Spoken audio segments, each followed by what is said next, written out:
तेलंगाना में भारतीय जनता पार्टी की सरकार बन सकती है, लेकिन तेलंगाना में भारतीय जनता पार्टी की सरकार तभी बनेगी जब हर वो कार्यकर्ता, हर वो नेता सही तरह से काम करेगा। जब कोई बड़े पद का जब चयन होने का जब समय आता है, जब तेलंगाना राज्य के प्रेसिडेंट का डिक्लेरेशन का जब समय आता है, तो कम से कम पार्टी यहाँ नहीं सोचती कि हमें कैसा प्रेसिडेंट बनाना चाहिए। हम बार बार यही बोल रहे थे कि भाई बूथ कार्यकर्ता से लेकर अधिकारी तक चर्चा होनी चाहिए।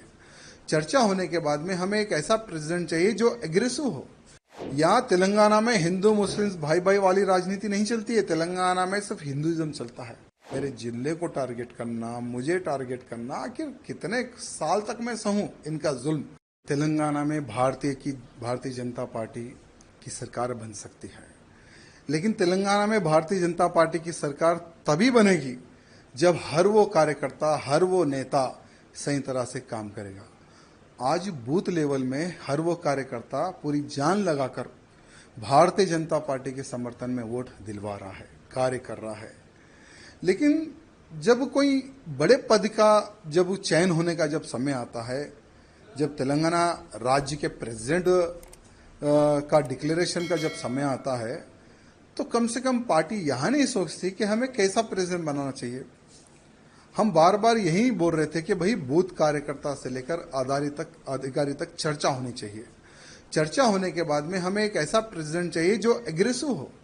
यहाँ तेलंगाना में हिंदू मुस्लिम भाई भाई वाली राजनीति नहीं चलती है। तेलंगाना में सिर्फ हिंदुइज्म चलता है। और जो हिंदुत्व की बात करता है ना, तेलंगाना की जनता उसको सर पर बिठाकर आगे चलती है। चाहे हमारे प्रधानमंत्री मोदी जी हो, हमारे अमित भाई जी हो, जेपी नड्डा जी हो, उन्होंने कईयों सभाएं तेलंगाना में की है। हर सभा में हजारों की संख्या में, लाखों की संख्या में उनकी सभाओं में कार्यकर्ता आते हैं यहाँ सुनने के लिए कि देश धर्म समाज के लिए आज भारतीय जनता पार्टी क्या कर रही है और क्या करेगी। वहां संदेश सुनने के लिए सभी कार्यकर्ता आते हैं। और आज भी हम भारतीय जनता पार्टी से जुड़े हुए तो हमारे प्रधानमंत्री नरेंद्र मोदी जी को देखकर, अमित भाई जी को देखकर, योगी जी को देखकर, नड्डा जी को देखकर, उनके कार्य को देखकर 2014 में भारतीय जनता पार्टी में हम सम्मिलित हुए। लेकिन दुर्भाग्य देखिए, 2014 से लेकर आज तक इतने तकलीफों का सामना हम लोगों को करना पड़ रहा, बाहर नहीं, पार्टी के अंदर ही। मेरे कॉन्स्टिट्यूंसी को टारगेट करना, मेरे जिले को टारगेट करना, मुझे टारगेट करना, आखिर कितने साल तक मैं सहूं इनका जुल्म। आज देखिए, जब पार्टी प्रेसिडेंट के नॉमिनेशन का आप जो सो नोटिफिकेशन आप डिक्लेयर करते हैं, जब हम जाते हैं भाई हम भी प्रेसिडेंट के लिए हम पूछना चाहते हैं, तो लगभग जो 10 लोगों का जो साइन चाहिए वो 10 के 10 लोगों को डरा के भगा देते हैं। यानी ऑलरेडी ये लोग जो डिसाइड कर लिए उसको हम प्रेसिडेंट बनाएंगे, ऐसा ये लोग डिसाइड कर लिए। हम क्या चाहते हैं? तेलंगाना की जनता प्रधानमंत्री मोदी जी के मार्गदर्शन पर चलने को तैयार है, अमित शाह जी के मार्गदर्शन पर चलने को तैयार है। योगी आदित्यनाथ जी को एक आइडल मारती है जनता यहाँ की।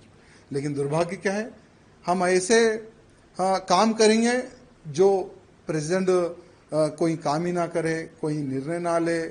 हम जो बोले प्रेसिडेंट वही काम करेगा, उठो बोलो तो उठो, बैठो बैठो बैठो। ऐसा ही प्रेसिडेंट का अगर आप चयन करेंगे तो कोई कार्यकर्ता पार्टी में काम नहीं करेगा।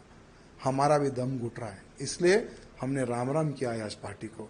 लेकिन एक बात है, भले हम बीजेपी पार्टी में रहो या ना रहो, लेकिन मोदी जी के, योगी जी के, अमित भाई जी के हम कट्टर समर्थक रहेंगे। और बिना पार्टी में रहे हम मोदी जी के कार्यों को, अमित शाह जी के कार्यों को, योगी जी के कार्यों का हम प्रचार करते रहेंगे, भले हम पार्टी में रहो या ना रहो। ये कार्यकर्ताओं की डिमांड है। कई महीनों से कार्यकर्ता कैसा प्रेसिडेंट चाह रहे थे जो हिंदूवादी हो, जो हिंदुत्व की बात करे, जो हमारे कार्यकर्ताओं की सुने। आज लव जिहाद बड़े पैमाने पर हो रहा है तेलंगाना में, गौ हत्याएं बड़े पैमाने पर हुई है तेलंगाना में, लैंड जिहाद बड़े पैमाने पर हो रहा है तेलंगाना में। भाई उसको रोकने के लिए कौन रोकेगा? लोग बोलते कि भारतीय जनता पार्टी के अलावा कोई नहीं रोक सकेगा। भारतीय जनता पार्टी की सरकार आएगी तो ही तेलंगाना का हिंदू सुरक्षित रहेगा। लेकिन भारतीय जनता पार्टी की सरकार कैसे आएगी? क्योंकि कुछ जो लोग हैं ना, जो एक नाग की तरह पार्टी को घेर कर बैठे हैं, कुछ लोग।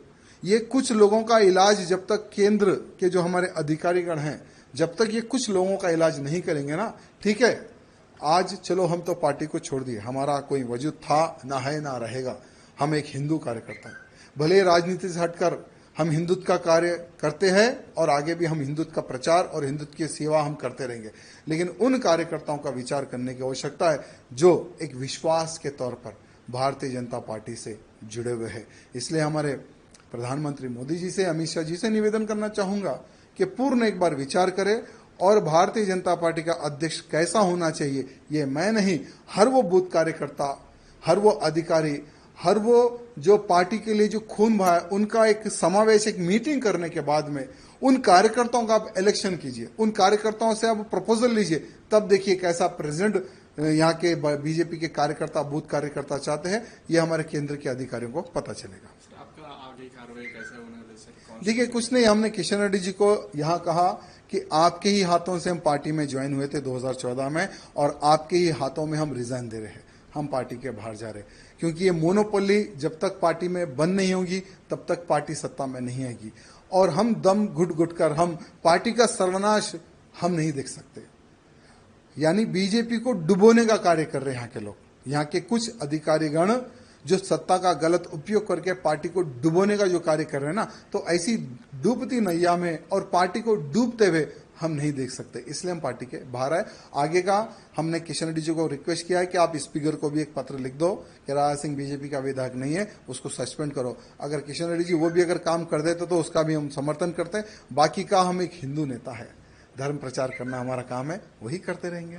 सर, आप इतने साल से पार्टी में रहे, 3 बार आपने बीजेपी में जीते और आपकी और पार्टी वर्कर्स को क्या बोलना चाह रहे सर? मेरे पार्टी के कार्यकर्ताओं से यही निवेदन करना चाहूंगा, ठीक है ये मेरा व्यक्तिगत निर्णय था, क्योंकि हर इंसान कुछ सालों तक जुल्म सह सकता है, लेकिन कंटिन्यू जुल्म सह उतनी शक्ति मेरे पास नहीं है। लेकिन आप लोग पार्टी में रहिए, पार्टी की सेवा करते रहिए, आज नहीं तो कल आपके अच्छे दिन आएंगे।